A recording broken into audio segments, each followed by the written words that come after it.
My name is Luke Waltzer. I'm the director of the Center for Teaching and Learning at Baruch College, and I'll be presenting today with my colleagues, Baruch College, former director of the Schwartz Communication Institute at Baruch, and now independent consultant and contractor, and Zach Davis, who's the lead developer and president of Cast Iron Coding, which is a web development firm that operates out of Portland, Oregon.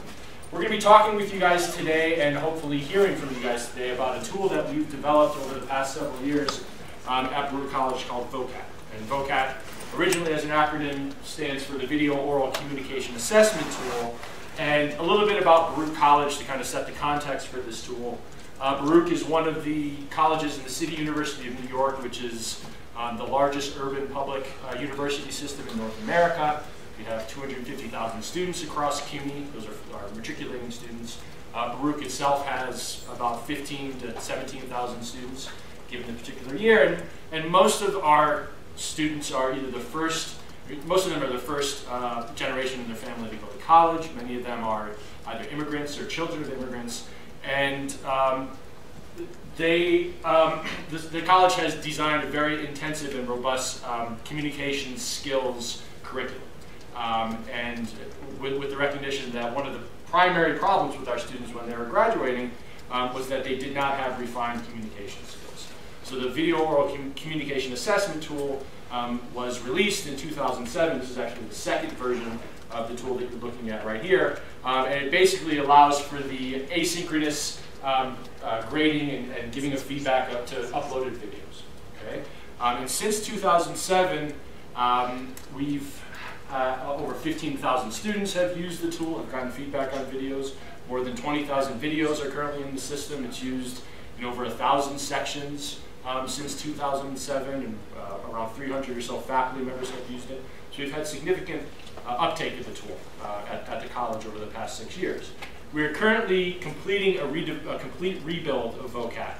And we'll be showing you Vocat 3.0, which is a new version of the tool, which we're going to release in beta in January. And we're preparing now to make a request from the college that they allow us to license it open so that we can share it freely.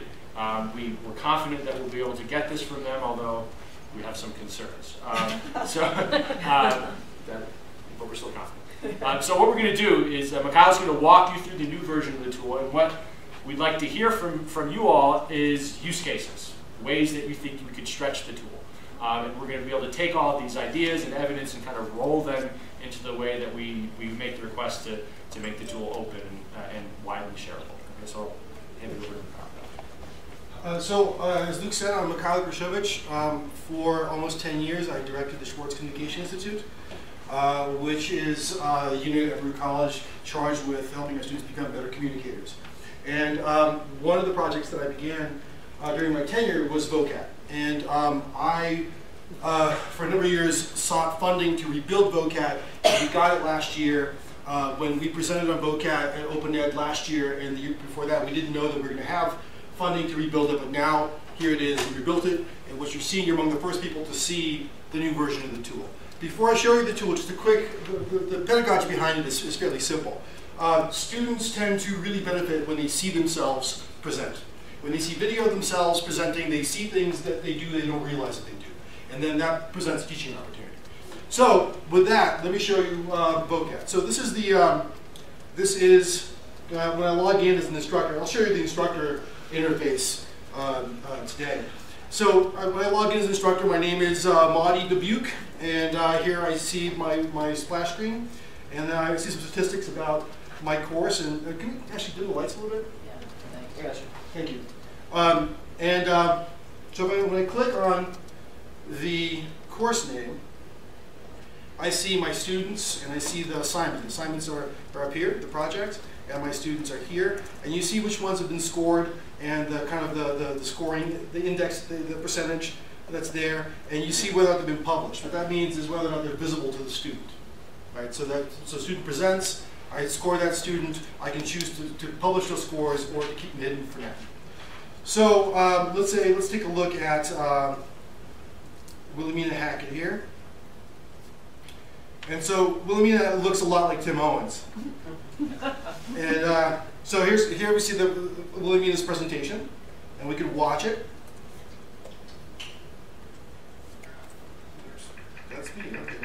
So we can watch the video, we can annotate it. Good job. And it pauses the video as I put in the annotation. Now the annotation is queued to a moment of the timeline where the comment occurs. Here you have the scoring interface. Now this rubric is a very simple rubric. It only has 4 criteria. The rubrics here can be as complex or as simple as you want. Or you can not use a rubric. Right? You want to just give your student narrative feedback. And here I can adjust the scores. Right? I can input scores by my keyboard as well. Oops. The other side. And I also see here, for example, that Wilhelmina has peer evaluations. And I can look at those. And I can see the peer scores there. And here we have places where you can enter narrative feedback. And students can communicate with you about what you're seeing, and they can respond to you, and you can have threaded discussions about that stuff. So we have some data reporting. Oops.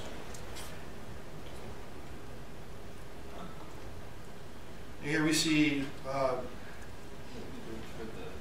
these small ones, yeah. Okay, but you get an idea. I'm not going to this right now, but you get real-time reporting here. And there's a number of options I have. I can use the projects in my course. I can change those as I want. I can select which rubric I want to use. So, for example, in this project, this content rubric, that's the complex one that was developed by a communication studies professor at Baruch, and then we have some other rubrics, like the theater rubric, which is a 4-point rubric we saw earlier. And the rubrics are fully customizable, fully editable. There is a heuristic interface here to set the rubric, to create the rubric, to set the range, and that kind of stuff. Here you have a few options. You can enable public discussion, enable peer review, allow self-evaluation of a student, and you can also allow students to upload their own videos. And the students can upload videos that they shoot. They can embed YouTube and Vimeo as well. And we're also working on being able to evaluate multiple document types, including writing, so say PDF, audio, and images as well, and a number of other things that we've come across that we need to improve. So that's essentially it. Am I forgetting anything crucial? Where is that? That's my rubrics. My rubrics. Okay. So here I can edit this complex rubric, and here I have the criteria. And I can set the range, and I can determine if I want to 1 to 100, I can do that as well. And there's also group functionality. You can break your students up into groups, and you can do it a couple of ways. You can do it manually, or you can do it randomly. The system will randomly assign students to groups if you want to do it that way.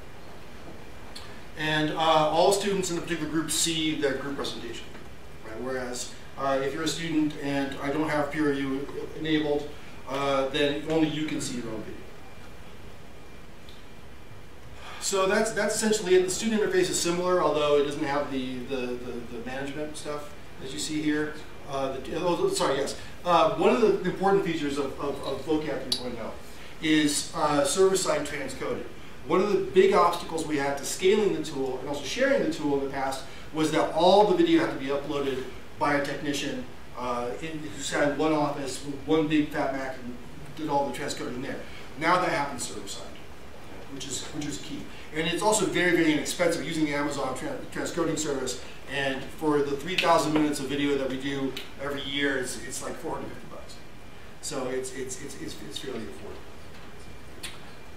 And with that, let me turn it over to Zach Davis, who's a developer. And before I turn over to Zach, one of the things I want to just make sure that's acknowledged here is that this is very much a collaboration. And it's not as though we contracted with Zach and said, Zach, build this for us, and Zach did what he thought we wanted. Zach actually is very much a partner in this, and as a developer, brings really, really interesting ideas, and it's been very much kind of a team project. Well, the Schwartz Institute and with Zach. So it's as much his baby as it is ours. Yeah, so maybe I'll just take a few minutes to talk about some of the kind of technical infrastructure that this is running on, and I'll try not to go into too much detail. If you have more detailed questions, I'm happy to answer them later. So Vocat 2 was written in PHP, and it sat kind of on top of an open source PHP CMS as like a suite of plugins, basically. And that proved to not be a very scalable model for us. So when we rewrote Vocat 3, we wrote it in Rails, and we engineered it in such a way where the back end of it is for the most part separate from the front end. So all of the data in Vocat is exposed via JSON APIs, so you can pull everything out of it in terms of student scores, their submissions, the content, even the rubrics can be expressed as JSON and consumed by other applications. Currently, it runs, Nginx and Unicorn for the web server, and like Mikhail said, all of the kind of heavy lifting around transcoding videos is done via Amazon's Elastic Transcoding Interface. So when a student, I'll show you real quick. I probably can't upload a video on this on the network here. It'll be too slow. But when you let's delete a video here. So the instructor can come to this screen and they can say, I want to upload a video, I want to add a YouTube video, I want to add a Vimeo video, and you'll get pretty straightforward interface to do that. If we upload a YouTube video, it's actually going to upload it to our web host, and then it's going to move it up to Amazon's simple object storage, S3, where it'll then get transcoded and also stored in S3. So we've abstracted all of the storage out from the actual hosting side of this. So theoretically, you can store as many videos in this as you are willing to pay for storage costs at Amazon, which are relatively inexpensive. Yeah, I'm not sure, is there more that we wanted to say about?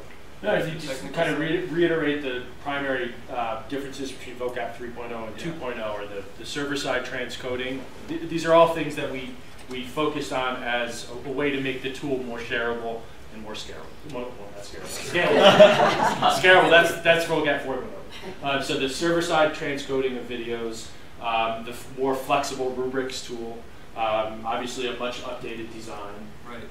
And a new extensible framework with API structures that allow us to imagine all sorts of future possibilities. Another problem with sharing Vocat with other organizations is that it was very closely coupled to Baruch's infrastructure. So when students authenticate, they were authenticating against Baruch's Active Directory server.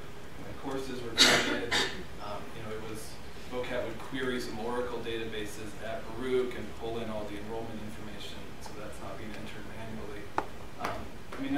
That was great, and that kind of makes it usable at Baruch, but it causes problems we want to share with other organizations. So when we rebuilt it, we thought about that, as an architectural problem from the beginning. So the way we're doing it now is that there's adapters that sit in for those two pieces, authentication and figuring out course enrollment. So with relatively small amounts of effort, another college could write their own pieces that handle those institutional specific parts of the application. Yeah, question specific for that with so single-sided. Right now, you're using it with Active Directory, so that module already exists. Yeah. For schools to use that. We'll do the same. That'll happen again when this is done for And what's your student information system that you're pulling the course information? So that's. No, right now Baruch has this like a series of kind of homegrown Oracle tables that sit on top of some other stuff, and we talk to that. Okay. Yeah. We're talking about, I don't know if we moved this out of scope or this on scope for this, but just a simple import tool so that faculty members can import students into their classes via email address. Right, and also because we have those JSON interfaces, in theory, somebody could write something at their organization that read from their system and then push the enrollment information into Vocat via JSON. Since you guys have peer review in there, right? Have you guys thought about, or is it in there, the notion of creating like a tool for calibrated peer review? So effectively, the instructor evaluates based on the criteria, but then you have your peers evaluate based on their closeness and proximity to what you think the instructor thinks you can kind of calibrate their reviews as an option? We had discussed anything more complex than what you saw. Yeah. That's an interesting idea. There will be pretty robust data export tools because there are other applications that do that type of crunching better than Vocat can, SPSS, things like that. Yeah. Right. So I mean that's so you can easily get the data out of Vocat and then. Yeah, but I was thinking like the notion of what's cool about it would be like a live calibrated peer review tool in a sense that that's something that it is done after the fact. That would be kind of interesting if it's something that kind of dynamic. That's a possibility, certainly. Yeah. Yeah. Another decision that we made early on was that we chose this time around to not enforce a relationship between the scorer and the scores, in the sense that instructors in courses aren't the only people who can create scores. So if you're a student in a course where peer review is enabled, the student will see an interface very similar to that grid that the evaluator sees. And so potentially you can end up with situations, if everybody in the class is assessing a student who's doing a performance, you can end up with hundreds of scores in the Vocat for a single course and do some actual interesting number crunching with that data. Let's go start here in the back. Two quick questions. I primarily teach public speaking, so I'm very interested in this, but I also teach film production, and you're saying students can upload videos so it could be used for that too? Yeah, we've considered that as well. Commenting on their videos? Yes, okay. absolutely. Second question, will it communicate with Canvas so I can keep my grade book and student list We were there? about 15 minutes ago. Yeah, we that's one of the things that we're talking about now is where to go after we release this in probably December, January. And we are interested in developing building blocks for various LMSs. And some of them a little distasteful to us, some LMSs, like I mentioned which ones. But we are thinking about it because people have asked us that question over and over and over. Does the gradebook in Canvas, unfortunately CUNY is a Blackboard institution. Every time I say it, but Blackboard's gradebook doesn't have any import functionality. Does Canvas's gradebook, can you import a CSV file into your? Pretty sure. Yeah. So then yes. Yeah. I mean, you have to export the data out of Vocat and then import it in. Canvas also has a pretty robust API. Yeah, I mean that's the thing. If it has APIs, it's just writing little adapters between the two APIs. You had a question here, ma'am? Yeah, it kind of sort of piggybacks on hers, but you said any format? We're moving in that direction. For video? Yeah. For video, upload into Amazon.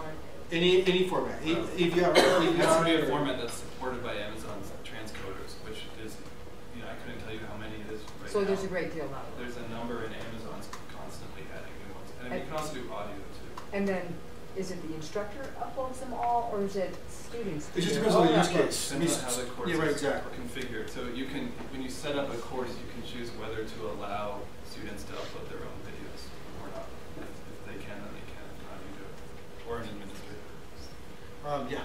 So is that use of Amazon just for the uploading of videos, or does, if I put in a YouTube or a Vimeo video, does that retranscode that somehow? No. What we do is in that case, we parse the URL and pull out the ID Yeah. and do a couple API calls to get the thumbnail for it, but it's still stored there. Thank you. You have any question? So is the Amazon part required? Because like my school already pays for Limelight to put the students' videos in.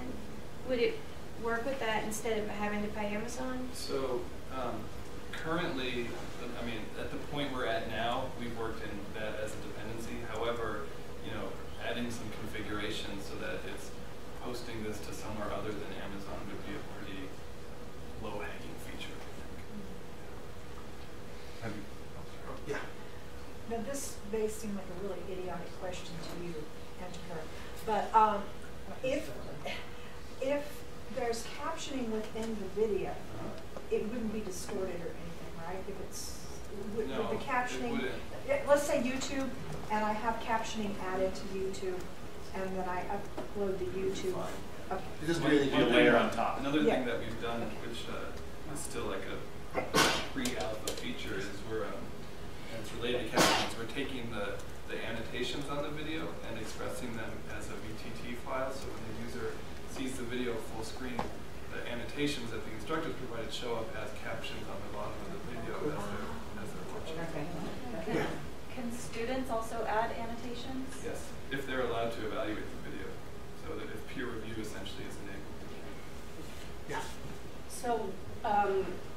are the videos stored on the Amazon and that's where assessment would be, or how do you pull assessment into like a full assessment? I want to look back 3 years. Is that storage there at Amazon? It's all in Vocat, so all the data is stored in Vocat. We just use Amazon. Like potentially with Vocat, I mean, I don't know, Baruch, you have probably, what, how many thousands of videos do you have? 20,000 videos. So if you're storing that on the web server, you have to keep scaling up to accommodate that. So all we've done is taken the actual video files and put them in Amazon so that we don't have to scale. But your assessment and all of that. All the data is in Vocat and yours and and that's stored at your well, it's hosted. institution? Or host, and if you were to have it at your institution, or however you host it, on your internal servers or with an external server, wherever you set up the application is where it's. So this is just the software program. That How do you like to make an API calls to get a video from Amazon, or like could someone actually figure out the URL and make it go? They have to have the key that's stored in Vocat, so the videos are stored privately. Have you guys thought about doing, live calls, so calls that would allow you to say do a live capture, of say a USB video device that's connected to a laptop or something? Yeah, I mean that's kind of like one of the holy grails that we're trying to get to. Yeah. The problem is that we've kind of from the beginning, and more so now, we've made a decision to avoid Flash because it's no longer a viable development platform, and the specs around capturing video in HTML5 are still new. I mean, this stuff is like very kind of cutting edge in Chrome, and you can capture it, but it's not easy, and probably, in my view, it's even possible to save it to the server, is what we have to do. So the technology is not there yet using open tools, and that's kind of what we're trying to do. I get it. That's cool. Other than Amazon. So one more quick question. When the student watches their feedback, let's assume I've turned on the peer editing. Are they having to watch them individually, or is it popping up, Christy said this, John said this? In the annotations, as they watch it, the annotations will pop up at the right time in the video, or you can, there's a button there that lets you show all the annotations and you can scroll through it. So it would say, Christy said this person said that. And in fact, you can click, there's a timestamp on each of the annotations, and whether it's a Vimeo or YouTube or an uploaded video, you click on it, it'll take you to that spot in the video.